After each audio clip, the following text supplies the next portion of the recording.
of Sammy and Mike and their families, I'd like to welcome you to share the happiness of this very special, long-awaited, and much-anticipated day.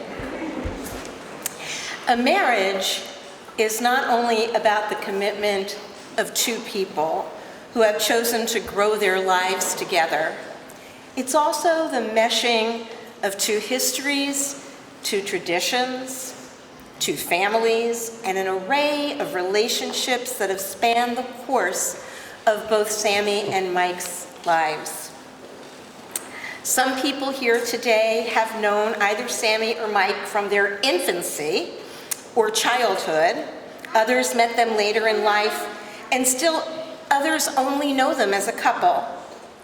But if you are joining us here today, you probably know how special each of them is and how deep their love and respect for each other is.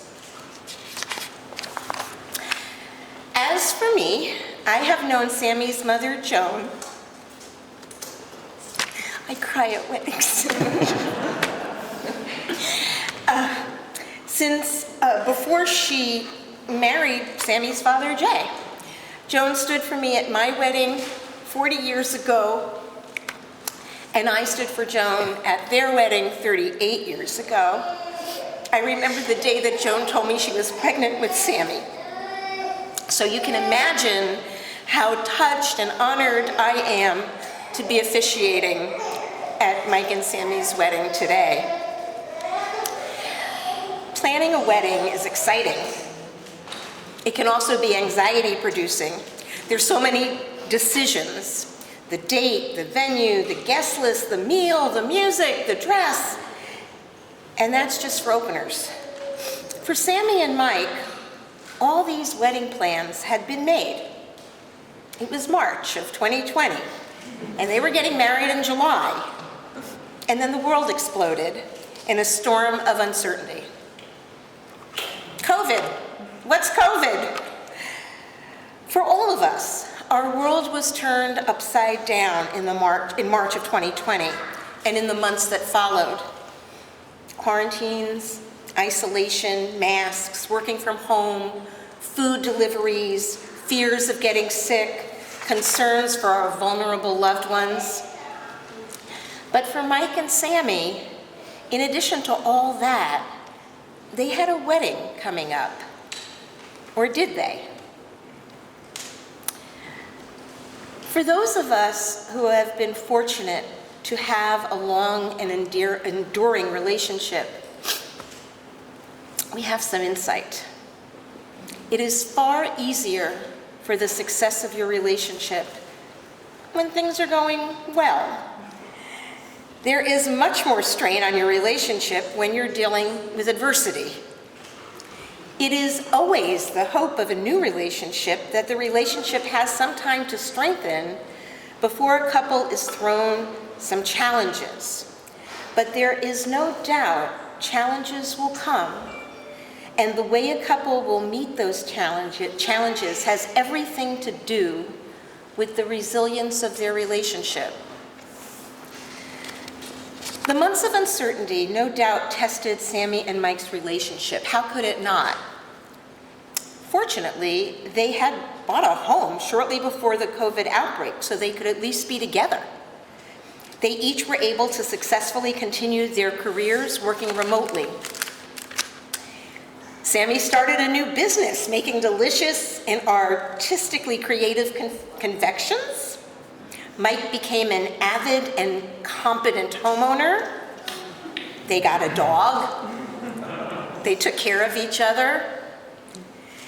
And they got married on July 5th, the date that they had originally intended to get married. It wasn't the wedding they dreamed of, but it was a wedding they made for themselves, by themselves and their immediate family.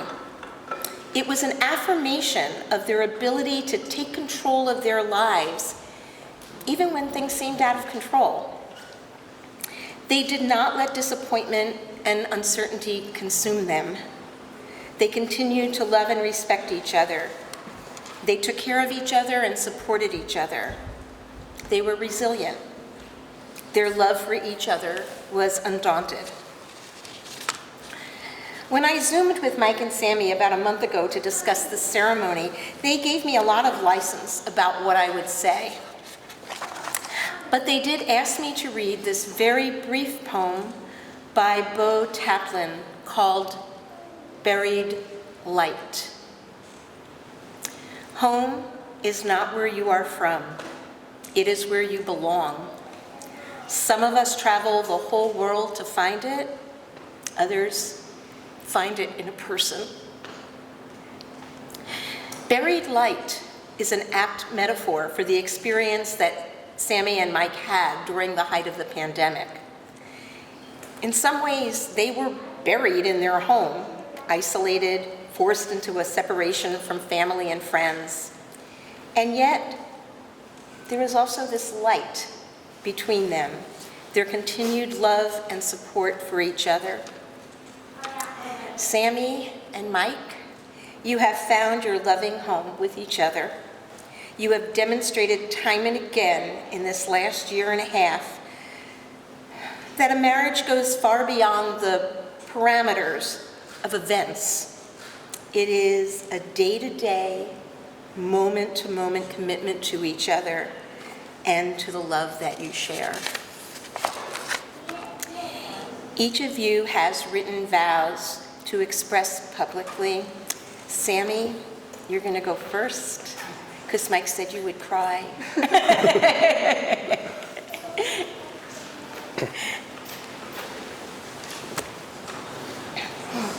Do you want to give her the microphone? Oh, yes. Wait. There you go. You want to hold it? Okay. Not many people have to write 2 wedding vows within 2 years. Initially, I struggled to get anything on paper as I felt the previous vow encompassed my most heartfelt thoughts. With some reflection, I realized that I, like many, had spent an infinite amount of hours contemplating, processing, and talking about our day-to-day pandemic-related struggles, but it took me until this very moment to reflect on just what it really meant to build the foundation of our marriage during such a trying time. While every promise I made to you in my previous vow holds true, the adoration I have for you has changed profoundly. Mike, from the day we met, I was astounded by the depth of my love for you. I was sure that I could never love somebody any more than I loved you. Somehow, while things around us fell apart this past year, my admiration, devotion, and gratitude for you continued to strengthen. In April of 2020, my work-related burnout admittedly felt an ounce of relief given the opportunity to work from home. Like many, this comfort quickly turned to fear, followed by anger, mixed in with sprinkles of panic and confusion. Throw in my lifelong germ apprehension, and you have a glimpse into what the DeHart residence looked like. In a time where there were no answers, you provided me with the most important necessities: consistency, support, and gourmet dinners. You listened to each and every one of my neurotic thoughts. You held no judgment against the years of my Lysol and hand sanitizer hoarding that came to our rescue. And somehow, amidst a time where there felt like there were no flowers that would bloom again, you reminded me to go outside, to stop and look regardless. You kept me safe from the chaos of the rest of the world. Last year, today, and every day, I promise to be your loyal and faithful wife and support you through the good and the bad. I promise to tell you I love you every single day, right after I tell Penelope and Morris. I had promised to respect each and every one of your quirks, even if that means listening to you scream at the game on TV every Saturday and Sunday, and Thursday and Friday. But after hearing your response to sports returning after a year-long shutdown, I now promise to respect your quirks by leaving the house during game time. And while I still cannot promise you that I'll ever keep track of my keys, wallet, or my phone, nor can I promise you a future of me making decisions with absolute confidence, I can promise you that never in my life have I felt such certainty in my decision to stay married to you. I promise to love you, to choose you, and even though I'm not sure about most things in life, I'm certain that I love you and I will continue to love you forever. You are my home.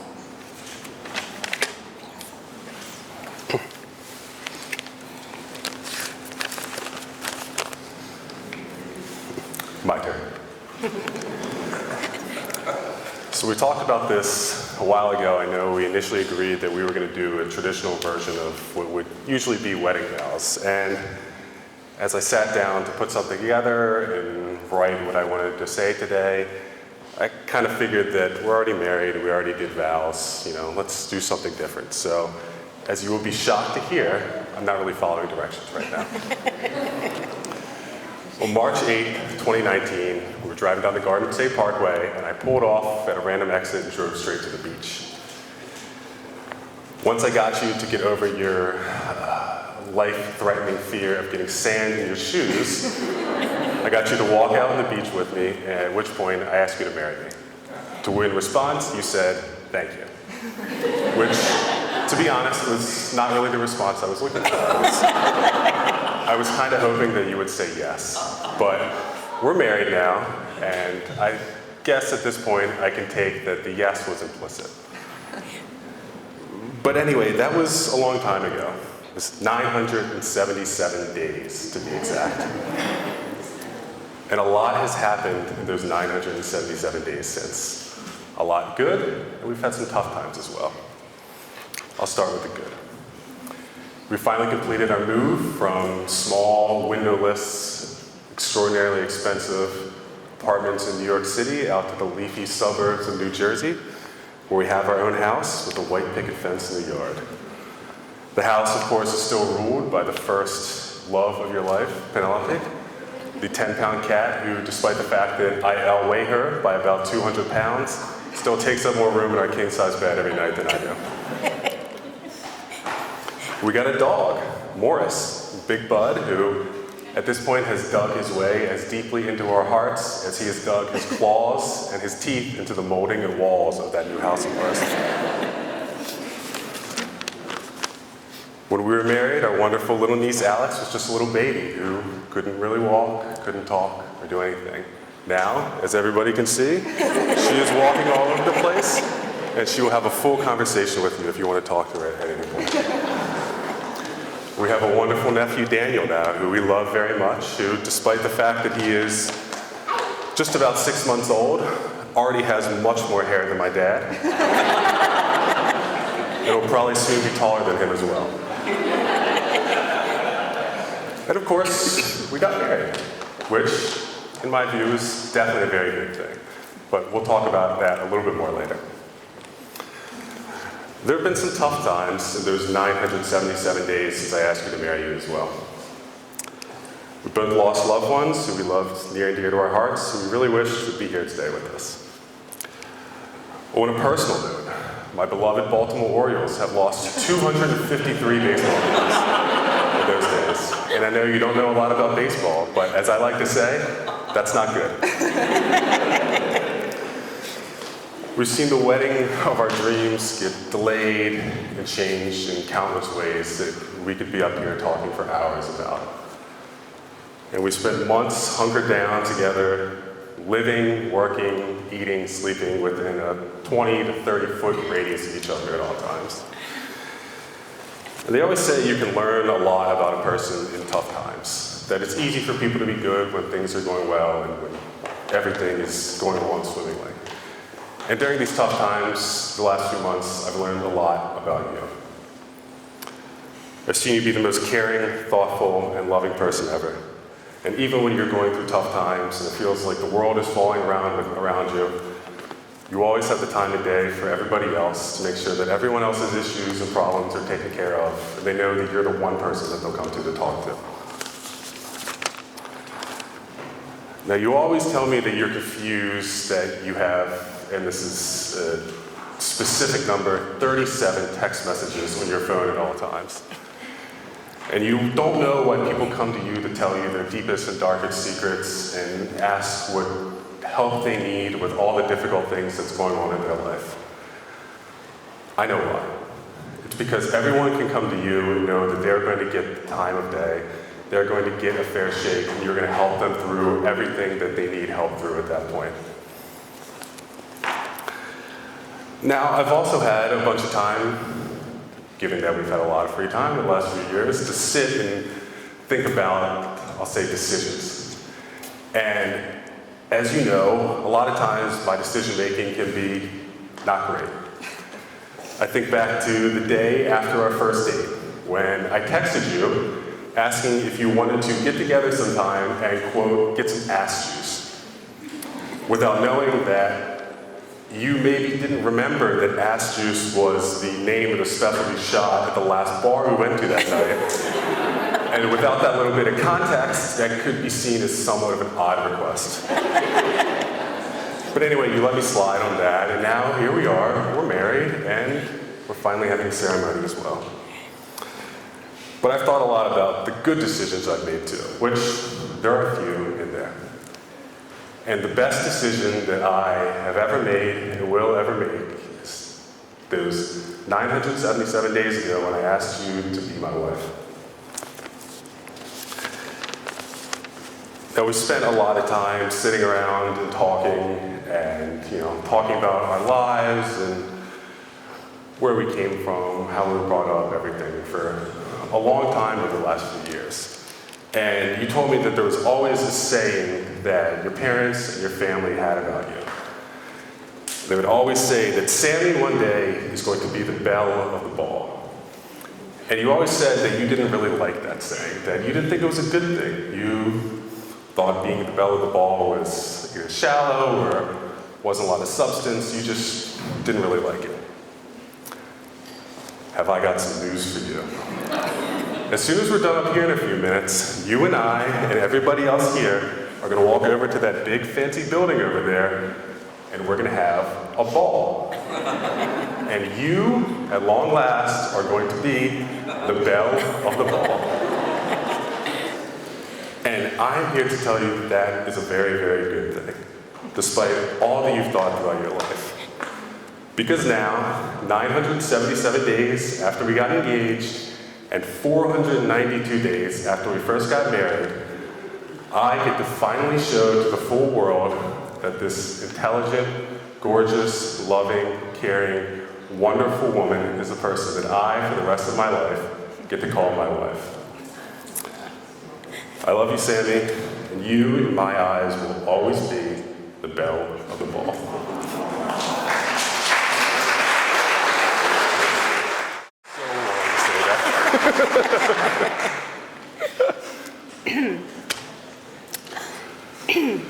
Well, that was beautiful. Thank you. Both of you. I've been... Well done. It's never redundant to recommit yourself to each other. And so, Sammy, do you continue to take Mike as your husband? To love and respect him, to share your life together as you have in the past from this day forward? I do. Mike, do you continue to take Sammy as your wife, to love and respect her, to share your life together as you have in the past and from this day forward? I do.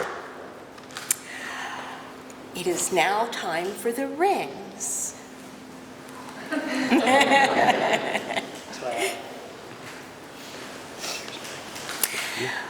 Wedding rings are a symbol of commitment and love. The rings are circular and thereby eternal, with no beginning and no end. Mike, please place the ring on Sammy's finger.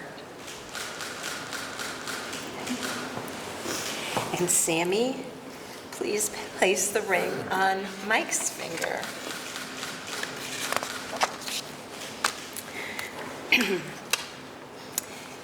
In the Jewish tradition, there is a custom at the end of a wedding ceremony for the groom to break a glass.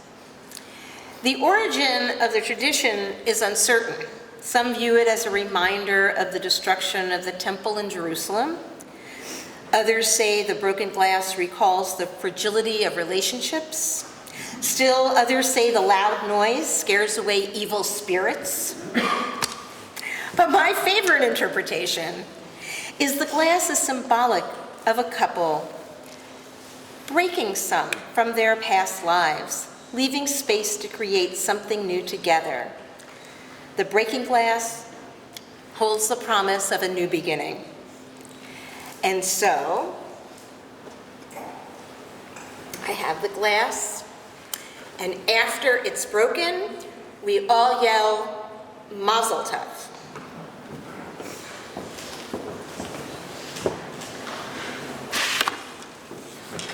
Go for it. Go for it.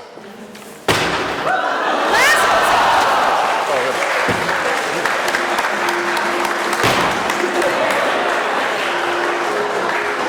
You may kiss the bride.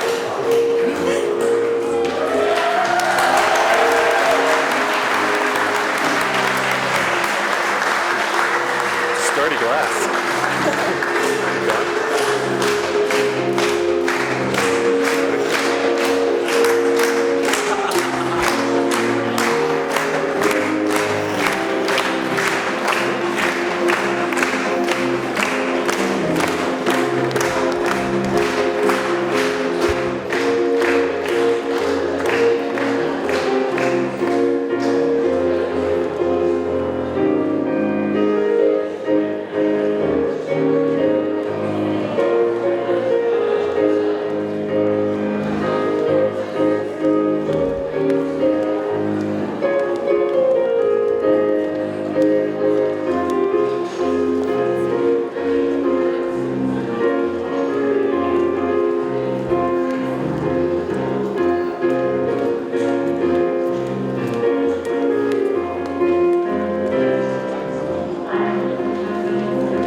And how about it for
chosen a very lovely song to dance together as husband and wife.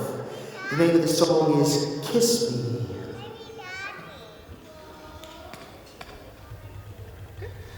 I'm sorry, we're supposed to go into chorus. Kick it, Steve! Everybody on the dance floor!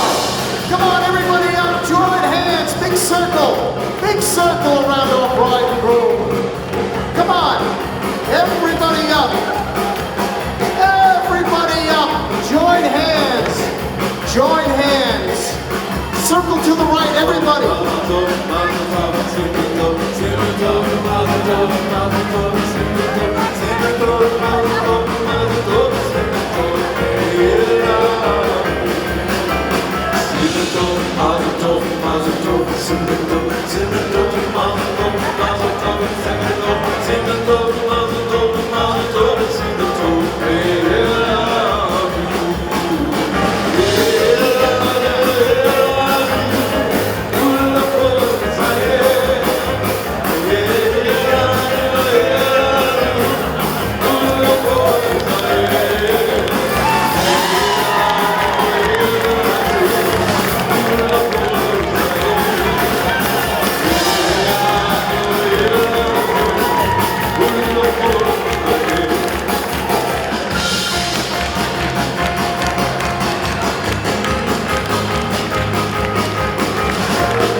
splendid. What a group of dancers.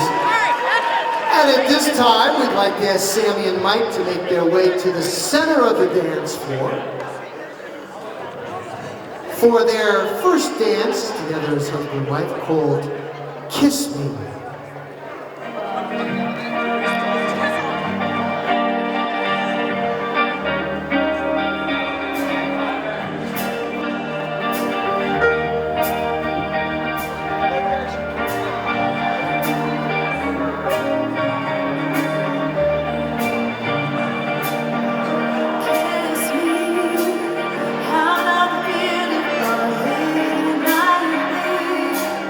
Beside the green grass, swing, swing, swing the spinning step.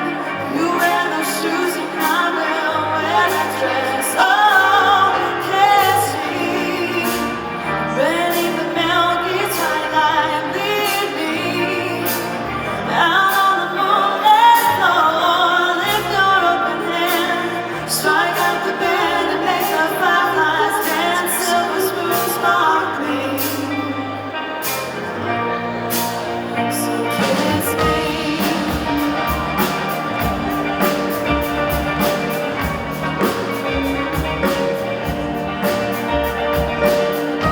Kiss me down by the broken tree house. Swing me up on its hanging tide. Bring your flowered hat. We'll take the trail marked on your father's map. Oh, kiss me beneath the milky twilight. Lead me out on the moonlit floor. Lift your open hand, strike up the band and make the fireflies dance. Silver moon sparkling. So kiss me.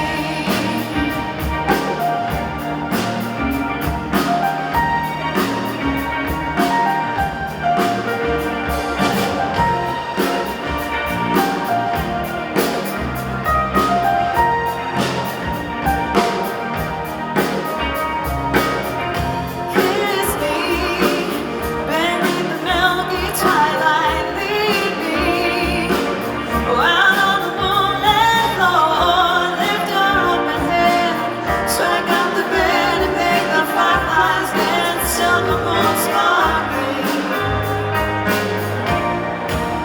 So kiss me.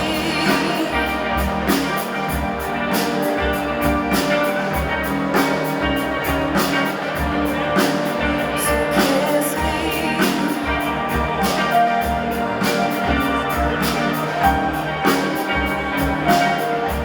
So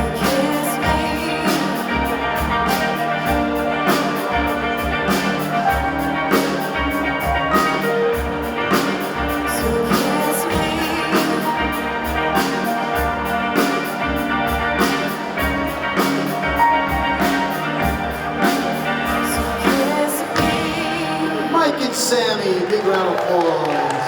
Very nice dancing.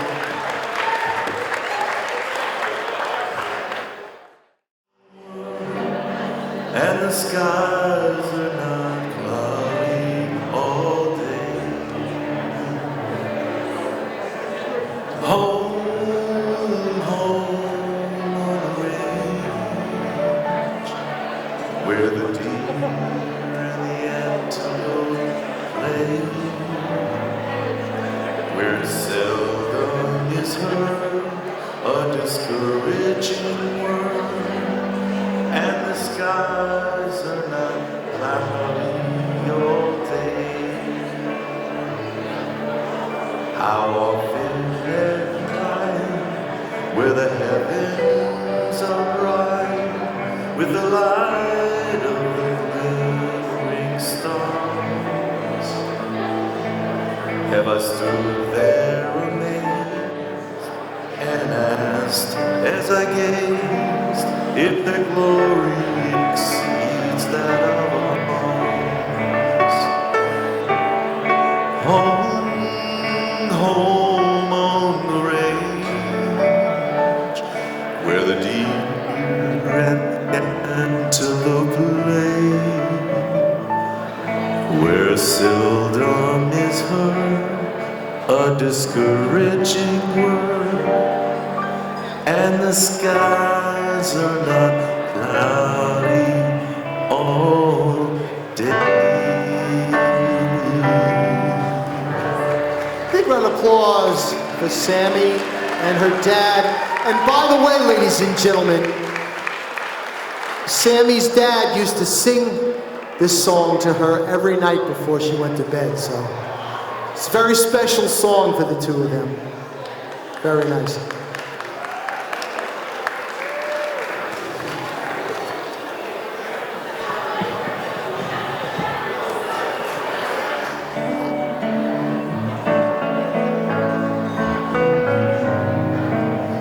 When you're down in trouble and you need a helping hand, and nothing, oh nothing is going right, close your eyes and think of me, and soon I will be there to brighten up even your darkest night. You just call out my name, and you know wherever I am, I come running to see you again. Winter, spring, summer, or fall, all you got to do is call, and I'll be there, yeah, yeah, yeah, yeah. You got a friend.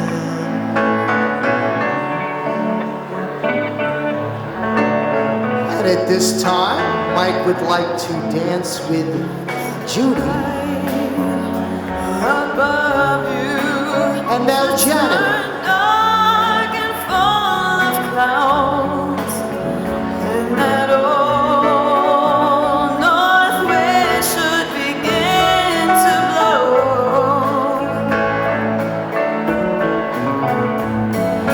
Keep your head together and call my name out loud. Oh, soon I'll be knocking upon your door. You just call out my name, and you know wherever I am, I'll come running to see you again. Winter, spring, summer, or fall, All you got to do is call, and I'll be there, yeah, yeah, yeah. You heard the man bridge. Hey, ain't it good to know? And at this time, Mike would like to ask Rachel to dance with him. Will they hurt you and desert you? Oh, they'll take your soul if you let them. Oh, baby, don't you let them. You just call out my name, and you know wherever I am, I'll come running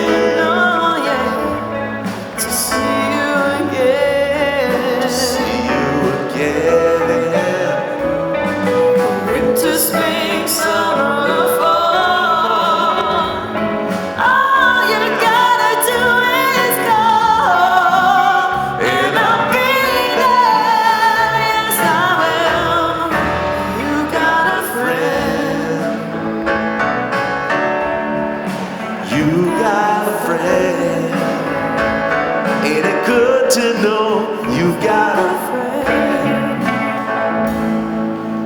How about a big round of applause for Mike and three very special people. First, I want to let Wendy know how much we deeply appreciate what she did for Sammy and Mike today. It was so beautifully poised and meaningful to us.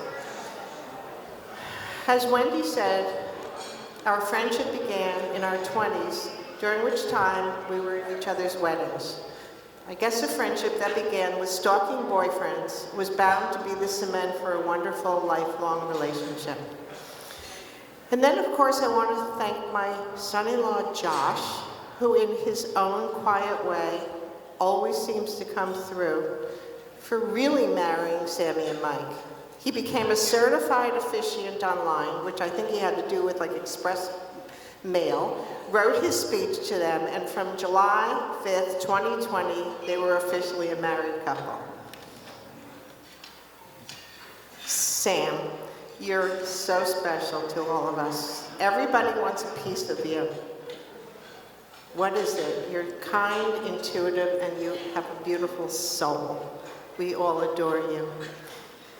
In fact, even this week I called you and I said, "What are you doing? Where are you?" And you said, "I'm at the cemetery. I'm here," and I didn't even know you were going. "I'm here to tell Grandma and Poppy about the wedding this weekend." Your relationship with Julie is like none we've ever seen. I remember when Sammy posted a picture, when Sammy posted a picture with you and Mike at Rachel's wedding, and Julie's response was, "You are the most beautiful person who has ever walked the earth." The love and admiration you have for each other is a gift that you both possess. But before I continue to sing you praises, I'd like to tell a little bit about how your life began. Let me first say that Julie, who came 4 years before you, was jolly and resilient. She and I would shop at Toys R Us and gleefully laugh as we played with the toys in the display. Other children threw temper tantrums, but Julie never did, because the parenting she'd received was so far superior to what these other children had received. But then in July 1991 arrived our humbling child. Sammy, you knew two modes, nursing or crying. We could not leave you with a sitter. I remember when we left you alone with Magdalena, and when we arrived home, you had been screaming for 3 hours while she was dripping in sweat. Sleepovers, camps, play dates, and even school were out of the question. My daily phone calls from Mrs. Van, the school nurse. "Hello, Mrs. Sickerman, you must come get Sammy." Somehow she always had a fever in school, but never at home. So while your peers did pliés and ballet, you stood on the sidelines with your mom and dad. But I have to admit, you were so adorable, affectionate, and funny that there was a part of us that loved every minute of you by your side. But Sam, somewhere along the way, you figured it all out. You went to Rutgers before you were ready to launch to Columbia. You knew how to figure out how to make it in this world. You became very driven professionally as a therapist and now have no openings in your practice. You started multiple businesses, and all along the way, you learned how to verbalize when you were ready to step forward and when you needed to crawl back into your safe zone. And Dad and I sat on the sidelines watching you become a competent, confident, successful woman. And I remember saying to Dad, "Will she ever find someone who truly deserves how special she is?" Then one day we heard about some guy, Mike, like a lawyer who maybe helps the ocean.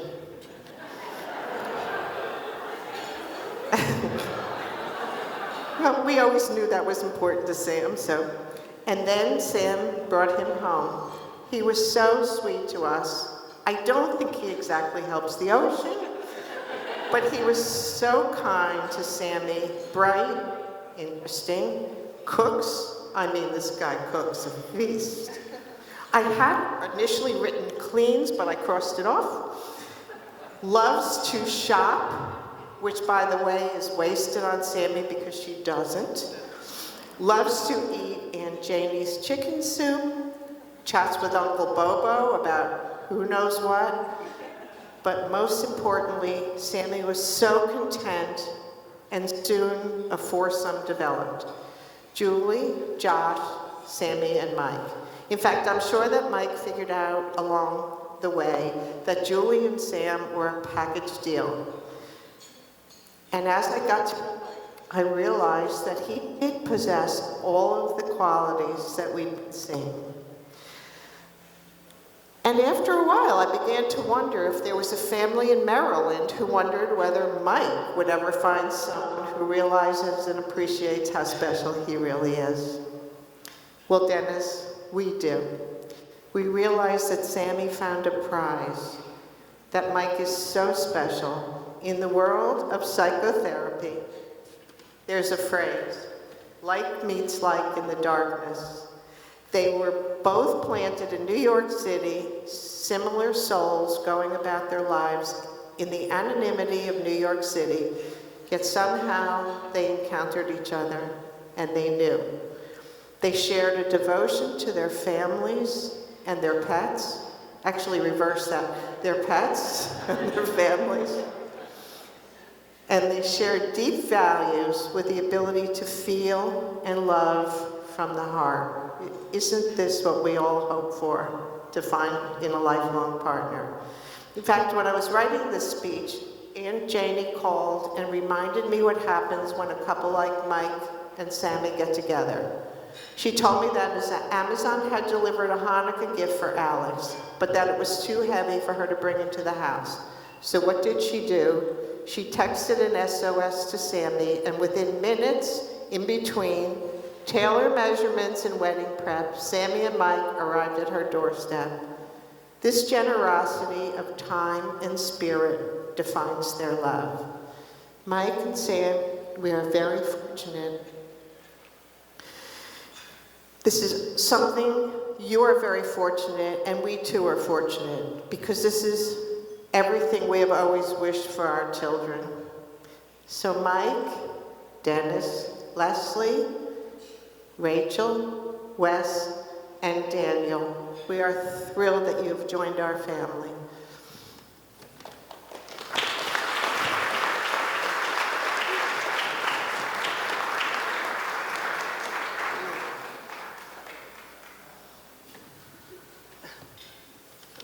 Now it's what? Now it's Dad's turn.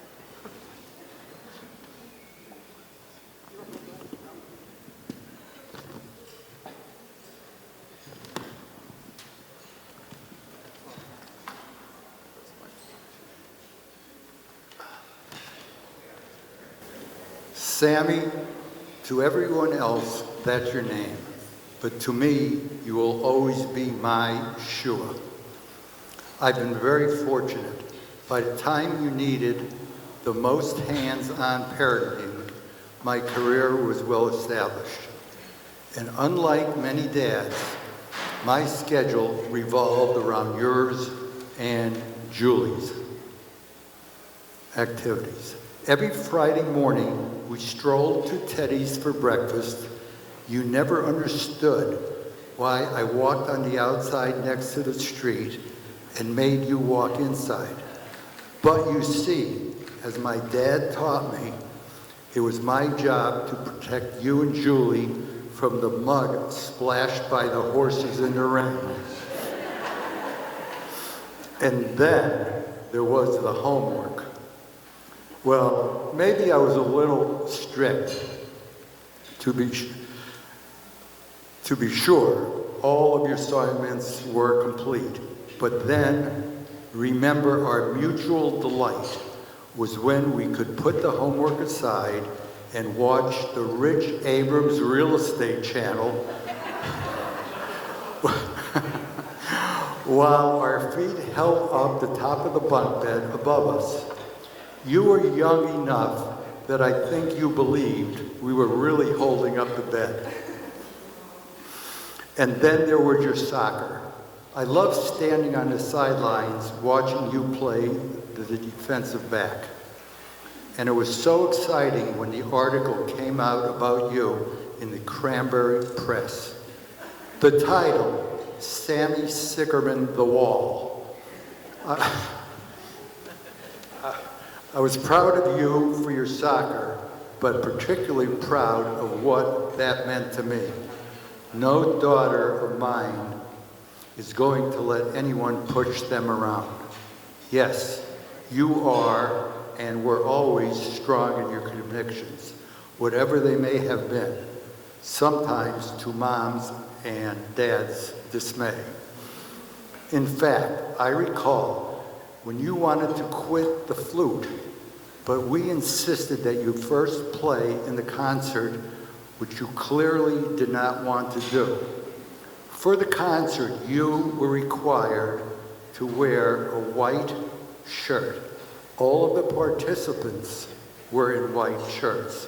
Mom and I didn't see you before the concert, and suddenly, during the concert, Mom said to me, "Oh no, Jay, is that Sammy on the stage, center stage, wearing black?" That's my wall. And of course, that was the end of the flute.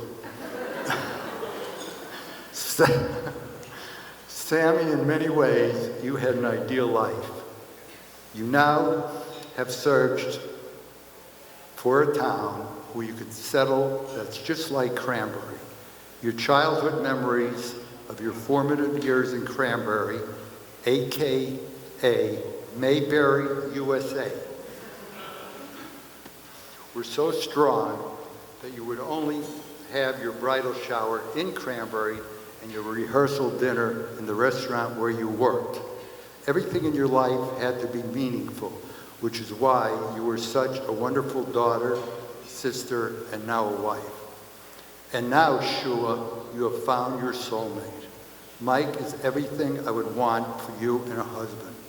I remember when you wanted to meet someone, you said he needed to be trustworthy, smart, kind, have no pet allergies. But if he did, be willing to live on medication. And most of all, make you laugh. And Sammy, you have found him, a wonderful man from a terrific family. Dennis, Leslie, Rachel, and Wes. You beam with Mike by your side. Typical of Mike, I recall the day that you had a particularly stressful day. Didn't have time to shop for your bachelorette weekend. Then, you came home to find a wrapped gift, 2 pairs of new shoes, all lined up with a drink in front of them. Mike, you're a better man than I am. The only difference between this and your bat mitzvah is after the bat mitzvah, you get to take them home. But now you go home with Mike, and I truly trust from the bottom of my heart that he will love you and protect you from the splashing mud. Mom and I feel so confident that we can now sit back, elevate our feet, feeling that our children are settled into loving, secure, stable lives. And of course, now we must find something else to worry about. Dennis, it's time to celebrate.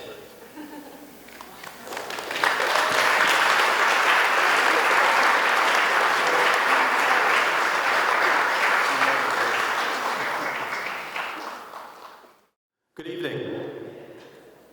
Congratulations, Mike and Sammy Dehart, on this momentous occasion as we celebrate your marriage and life together. Please raise your glasses and help me toast this wonderful couple.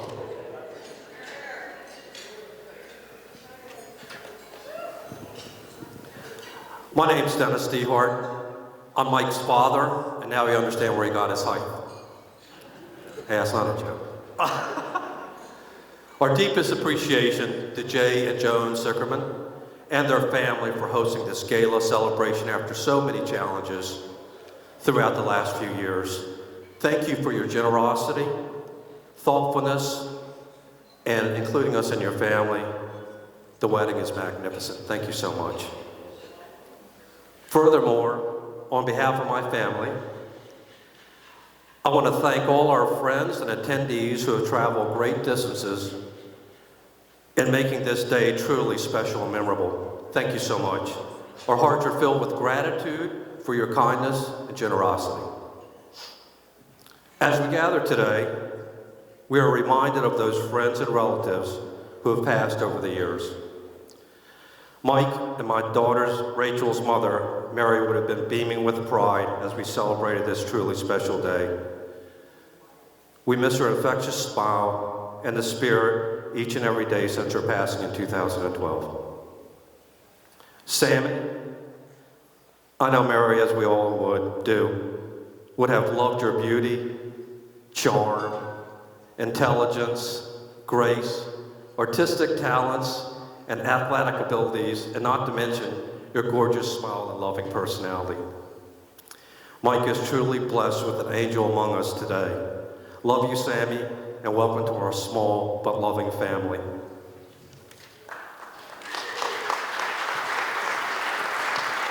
Mike,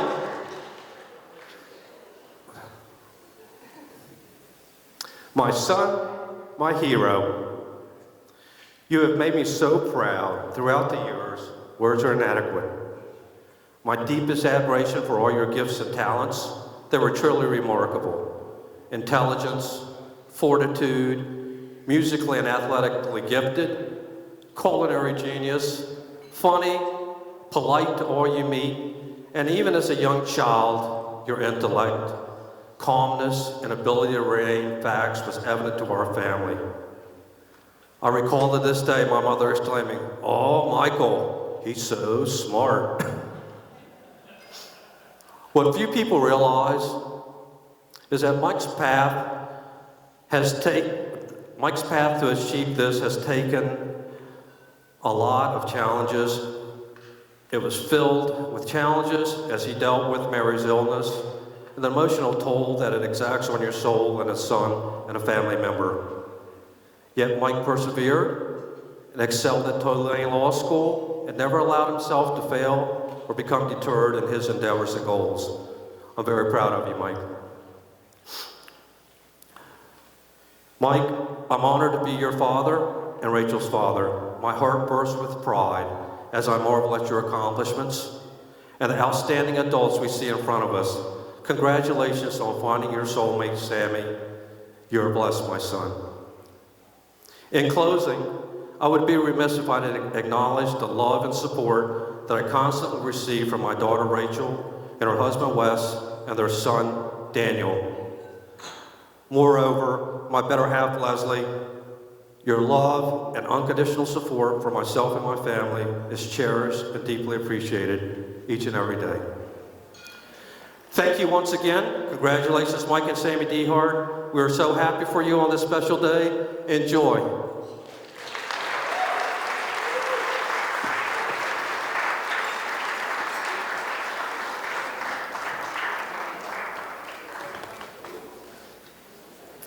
I forgot to print my speech out, so I have my phone, sorry. Hi everyone, I am Julie, Sammy's older sister and matron of honor. Well, we're here, wedding number 2, and the final wedding. It certainly hasn't been a typical journey. First, an engagement party, then a bachelorette party, then a backyard wedding, then a bridal shower, then a honeymoon, and now another wedding. All over 2.5 years. You never like to follow the crowd, Sammy, or do things just because everyone else was, and you sure proved it here too. I know that this experience has not been the easiest or stress-free like everyone imagines their wedding journey should be. But you truly got to experience every type of celebration there is to have. The wild bachelorette party in Miami, the Zoom surprise parties, the small, intimate, romantic backyard wedding, and the big, magical wedding in a castle. In all seriousness, nothing worked out how it was supposed to. But in the end, You're marrying the love of your life, your soulmate, for the second time. And I have never seen two people more in love or perfect for each other. Maybe this was all just a test to remind you that marriage is fragile.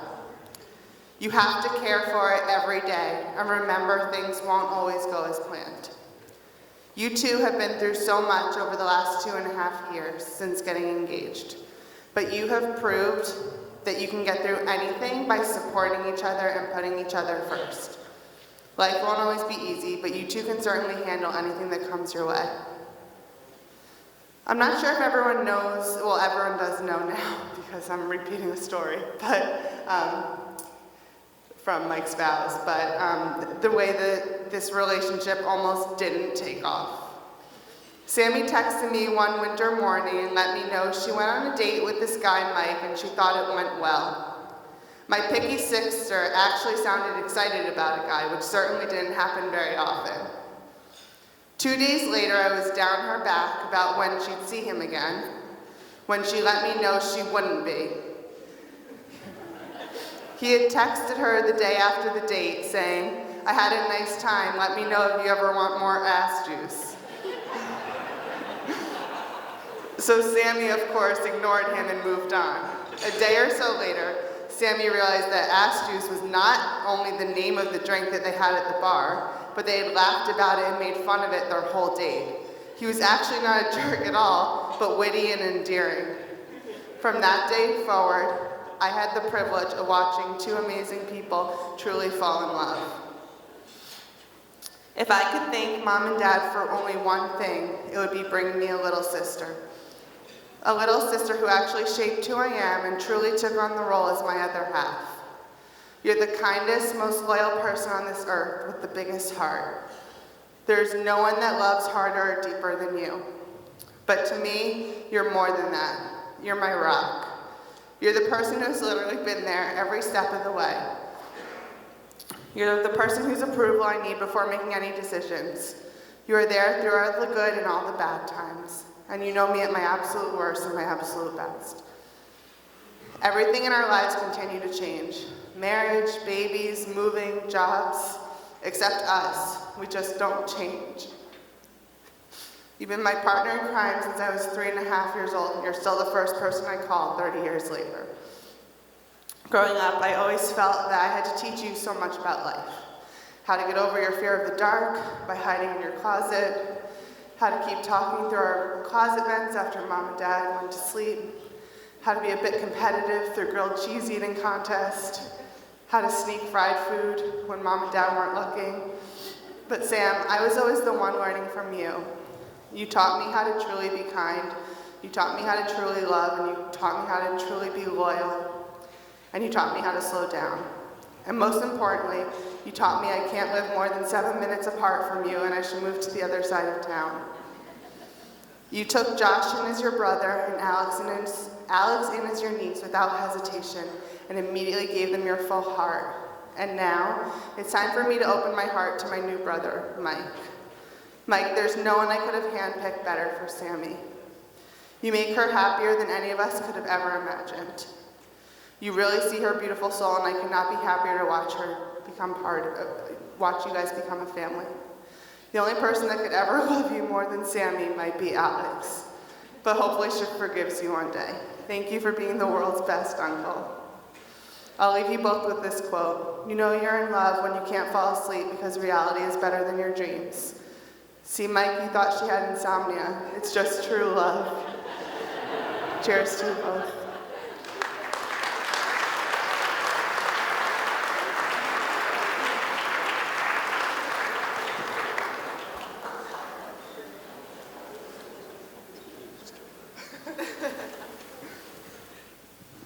So it's pretty amazing.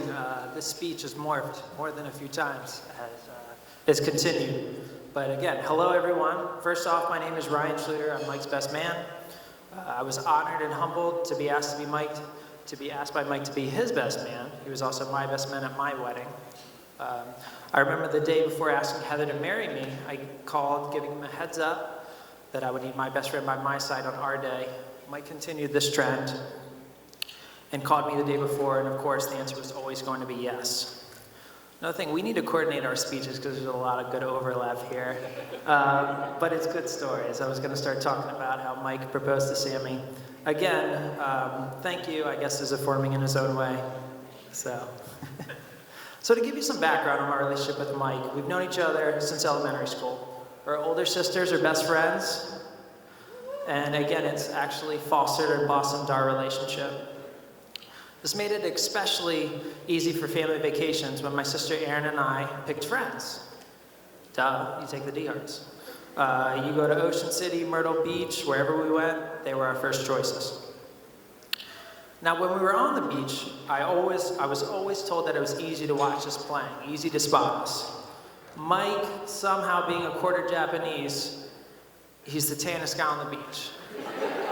I know you've seen me, I know you've seen my son. We're pale as can be. So Miss Mary referred to us as salt and pepper. You could pick us out instantly.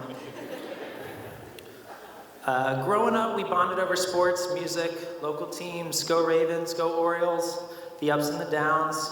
Mike, I'm sorry, we kind of separated a little with soccer teams. So go Liverpool. Yeah, sorry, Mike. We also have a very similar taste in music. So I remember rushing out to from Glenelg, brand new concert with Brad and Justin. I also remember Mr. DeHart, thank you, a Merriweather concert, Blink-182. Mike will get this, but there was a very choice word in fire above us. I will not repeat it, it started with an F. And then in college, we went to Towson together, Record Theater was there, we went to 4 concerts, I think at least in one semester. I wanted to share one story that Mike probably doesn't even remember. This was very early on. Mike, to give you a reference point, you had your Barry Bonds poster up still. So you were starting a band. Some close friends, they were called, and I was doing my best to picture this. I think I have it right. It was this long ago. Webfoot Wonder? Yeah. So it's a password in my bank account. Oh, everyone take note. So the band didn't have a singer yet, and he told me about the band, propositioned me. Maybe you could be the singer. So now, just to give you a background of me, I've always been fairly quiet, reserved, probably overly self-reflective. Him even offering me this was a huge boost to my self-confidence. Maybe only second to my wife asking out on our first date. I started to, out of nowhere, I have no idea where this came from, I started to sing. Mike politely gave me about 3 seconds and just cut me off. Needless to say, I don't think I made the cut. Maybe my acceptance was lost in the mail, who knows. But just to highlight our past, Mike continued and was part of the Glenelg Jazz Band, which is very impressive. Nationally known, traveled to Europe. I got a month in 5th grade, part of the percussion, and I quit. So Mike, go with your gut on that one. Overall, our friendship has lasted at least 5 different schools, maybe more, over 20 years. I am always impressed by how much we were able to stay close even when distance was a factor. When Mike went to Tulane for law school, I would visit him at least once a year. And yeah, we have to take advantage of this. It's a free place to stay in New Orleans, near Bourbon Street. Come on. Another thing I wanted to highlight was just, you hear all these stories, and one quirk of our friendship that really sticks out to me is actually greetings. So we never give handshakes. This is my best friend from elementary school, and we've given 1 handshake. So I want you to picture in college. You go to a house party, you go to a bar, and I guess it's like a sense of bravado to where you go up, hey man, what's up? Half hug, half handshake. And then I get to my best friend and it's up. And you just go to the next. So we tried this once and we both recoiled. It was so bizarre. Still we haven't done it since. I don't know, Mike, maybe you'll allow me maybe a hug after this. I don't know.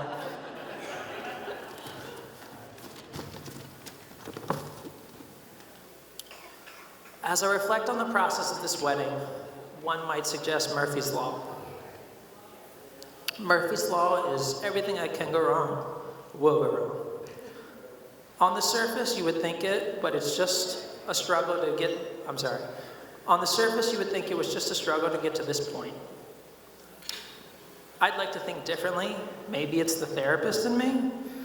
I'm going to propose another thing. It's called Ypres law. It's not a great mind or a great top scientist that created this. It's actually just Murphy spelled backwards. But Sammy got to have her 2 weddings. She got to have a small, intimate wedding and also a big one. Again, they deserve it. It's a celebration that they very much deserve. Also, members were able to attend that could no longer attend. Daniel, right over there, cute as I'll get out, and my son Grayson, that's already passed out. And yes, waiting is hard, but that's what makes this day even more special. We're having it on the 3rd rescheduling on a Tuesday to celebrate an amazing couple that we love and care for so much. Lastly, the DeHarts have continued to grow and foster, buying a house and bringing Murphy into their lives. Sammy, I hope Penelope's surviving.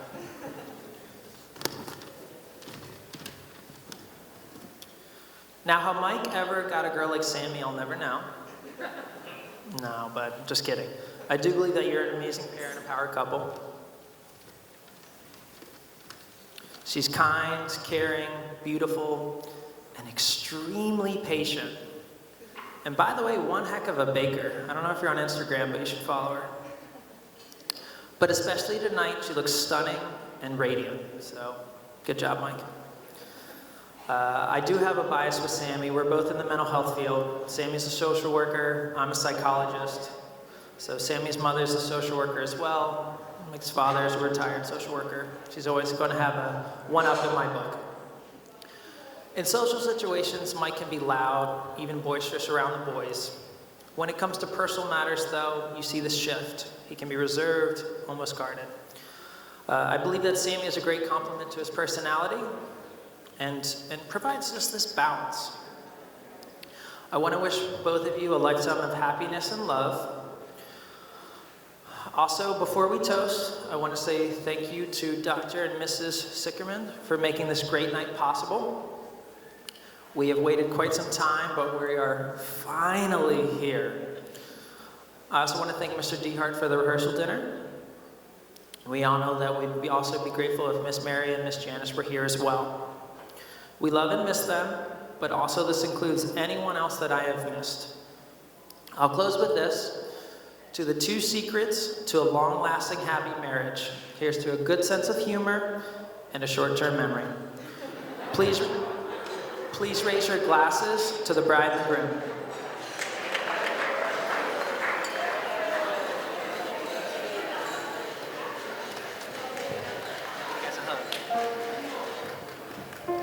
Thank you, Ryan. Big round of applause for our best man, Ryan, and everybody else that gave toasts. Ladies and gentlemen, your main course is now...